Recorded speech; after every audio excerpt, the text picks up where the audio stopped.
6 Ostraca from Deir el-Medina, 1290 to 1070 BC.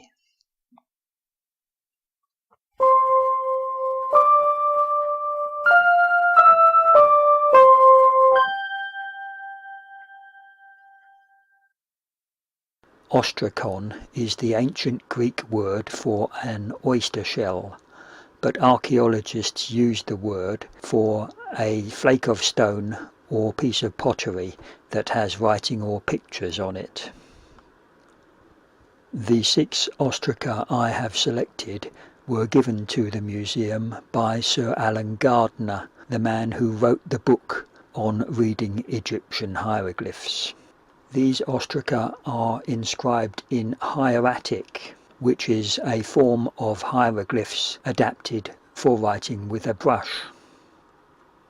The first stage in reading hieratic text is to translate them into the equivalent hieroglyphs so that other students can check your translation. In this example, the script runs from right to left. Egyptian pharaohs of the 18th, 19th and 20th dynasties ruled from Luxor on the Nile. They made their tombs in the Valley of the Kings on the west bank, and the village of the workers who made the tombs is now called Deir el-Medina. They were skilled craftsmen with high literacy rate and a lot of things to write about, as we shall see. This ostracon appears to be an official record by the scribe of the work party. It records the number of stone blocks delivered to the left side workers and the right side workers in the work team on day 10. When transliterated into hieroglyphs, it is easy to see the Egyptian numerals recording the various sizes of block. The next ostracon is much less official. It appears to be a personal note concerning delivery of pots by various named people.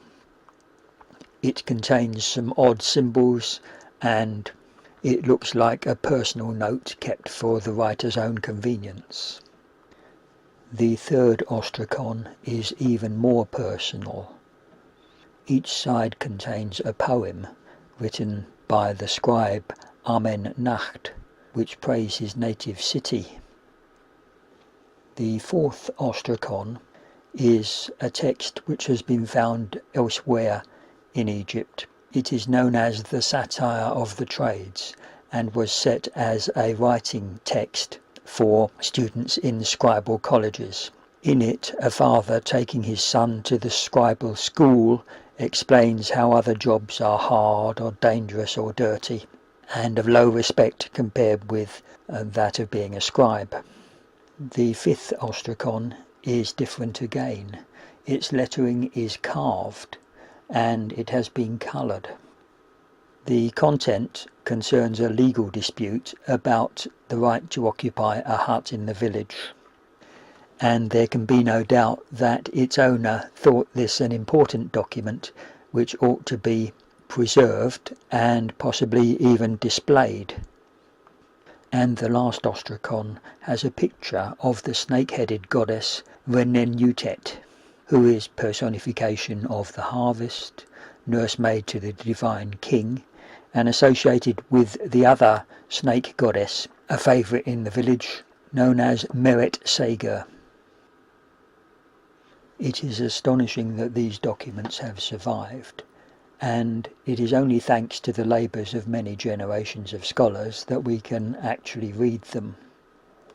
They tell us that 3,000 years ago people were concerned with the same sorts of things that we were. They worked, they kept notes for their own use, they even wrote poetry and encouraged their children to make success in their lives by studying hard. They were proud of their homes and had a subtle appreciation of religion. We have to wonder what records of our society will survive in 3,000 years' time and what archaeologists will make of it then.